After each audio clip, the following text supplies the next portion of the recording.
Assalamualaikum warahmatullahi wabarakatuh. Salam sejahtera untuk kita semua. Alhamdulillah kita masih bisa bertemu untuk pembelajaran sosiologi. Pada pertemuan kali ini kita akan belajar tentang sosialisasi. Apa itu sosialisasi? Mari kita simak bersama-sama.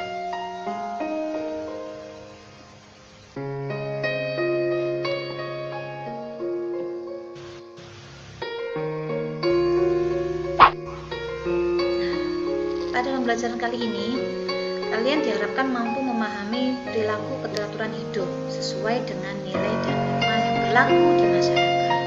Jadi harapannya nanti kamu bisa menganalisis berbagai kejadian sosial melalui konsep-konsep sosiologi. Apa sosialisasi? Kita simak bersama-sama. Banyak tokoh mengemukakan pendapatnya mengenai arti dari sosialisasi, seperti Surjono Sukamto yang mengatakan bahwa sosialisasi adalah suatu proses anggota masyarakat dalam mempelajari norma-norma dan nilai-nilai sosial di mana ia menjadi anggota.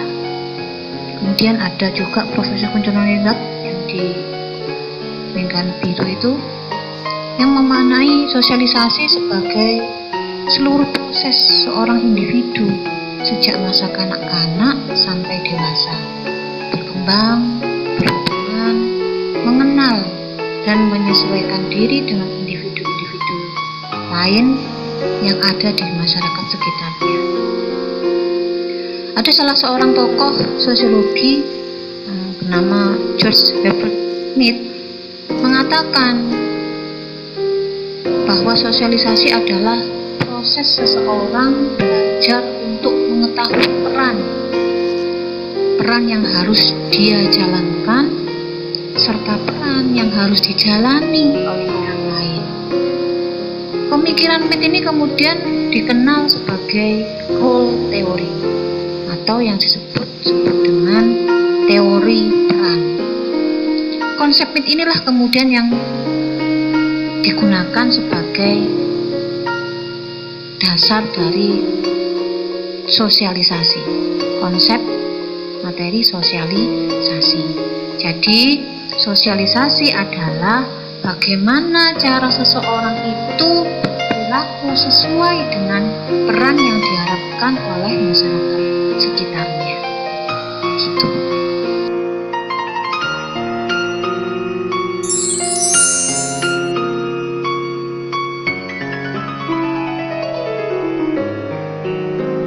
Lalu, dari mana sosialisasi itu dilakukan? Melalui apa saja sosialisasi manusia itu bisa terjadi? Berikut ini adalah agen-agen atau tempat media di mana sosialisasi itu dilakukan. Yang pertama adalah keluarga.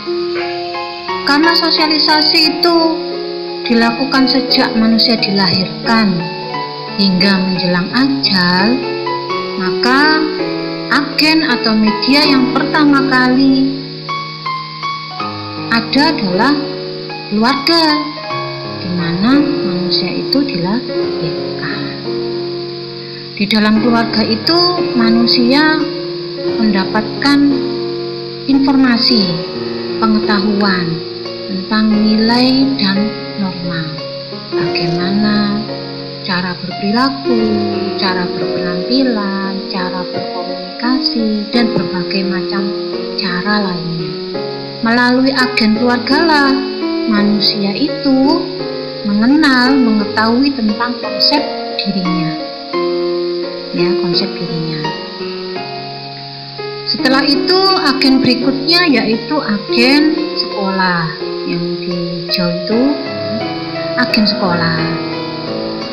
Media sosialisasi sekolah ini diperuntukkan untuk mencari informasi, mendapatkan wawasan, menambah pengetahuan tentang orientasi masa depan, bagaimana manusia itu membentuk cita-cita supaya dia meraih cita-citanya, bagaimana supaya hidupnya lebih baik, bagaimana supaya hidupnya sukses, itu banyak dipelajari melalui agen sekolah. Di sekolah lah manusia belajar tentang berbagai macam ilmu pengetahuan yang ditunjang dengan berbagai macam teori itu.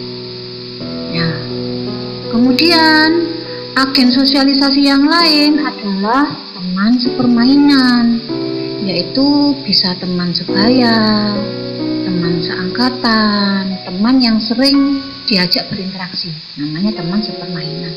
Melalui teman sepermainan inilah manusia itu cenderung meniru temannya. Karena meniru, maka apapun yang dilakukan temannya cenderung menjadi sikap atau perilaku dia, karena meniru temannya tadi. Karena meniru inilah, kalau yang ditiru itu baik, maka hasilnya juga perilakunya akan baik sesuai dengan harapan keinginan masyarakat, sehingga masyarakatnya teratur. Sebaliknya, kalau teman-teman sepermainnya adalah perilakunya atau memberi contoh yang ditiru itu nilai-nilai yang kurang baik, perilaku yang kurang sesuai, maka perilakunya dianggap menyimpang oleh masyarakat, sehingga tidak terjadi keteraturan dalam hidup masyarakat. Tuh. Kemudian ada lagi agen sosialisasi yang masih sangat berperan sampai sekarang, yaitu agen media massa. Bisa media cetak maupun media elektronik. Nah, media elektronik ini seperti HP ini ya, itu kan sudah sangat berkembang, pesat berkembangnya. Media massa ini adalah agen sosialisasi yang tidak hanya mempermudah manusia untuk menjalankan interaksinya melalui komunikasi, tapi juga melalui media massa ini manusia lebih mudah mendapatkan informasi. Jadi manusia sebagai makhluk sosial itu melalui media massa itu merasa lebih efisien interaksinya, bisa berkomunikasi, juga bisa lebih mudah mendapatkan informasi. Tuh, makanya media massa terus mengalami perkembangan dan semakin menjadi agen sosialisasi yang berperan penting, dominan dalam kehidupan manusia. Nah, selain 4 media sosialisasi yang tadi sudah saya jelaskan, ada keluarga, sekolah, teman sepermainan, juga media massa. Ada satu agen lagi yang juga mempengaruhi sosialisasi manusia, mempengaruhi adaptasi manusia terhadap lingkungan sekitarnya, yaitu agen sosialisasi kelompok profesi, kelompok pekerja. Ya, kelompok itu kan pekerjaan yang dilakukan setiap hari. Jadi melalui kelompok profesi ini seseorang akan memiliki yang namanya kode etik. Dia terikat oleh kode etik profesi dia. Jadi bagaimana dia bersikap itu pasti juga dipengaruhi oleh kode etik profesi seseorang. Tidak bisa dia bersikap, berperilaku seenaknya, karena dia memiliki profesi tertentu, ada kode etik tertentu yang tidak bisa dia langgar. Nah, itu mempengaruhi sosialisasi dia di masyarakat. Kelima, agen sosialisasi ini akan saling berkaitan, saling berkesinambungan, saling melengkapi, membentuk karakter kepribadian seseorang. Gitu ya.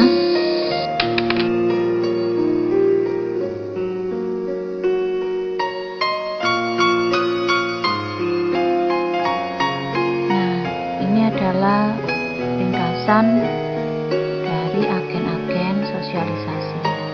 Seperti saya sampaikan bahwa ada 5 agen sosialisasi, yaitu keluarga, sekolah, teman sepermainan, media.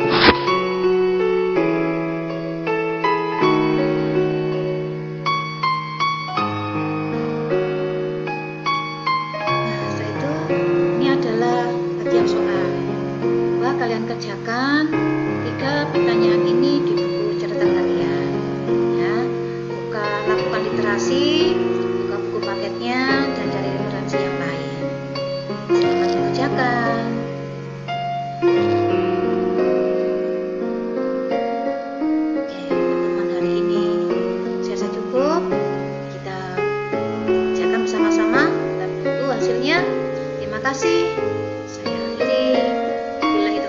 Wassalamualaikum.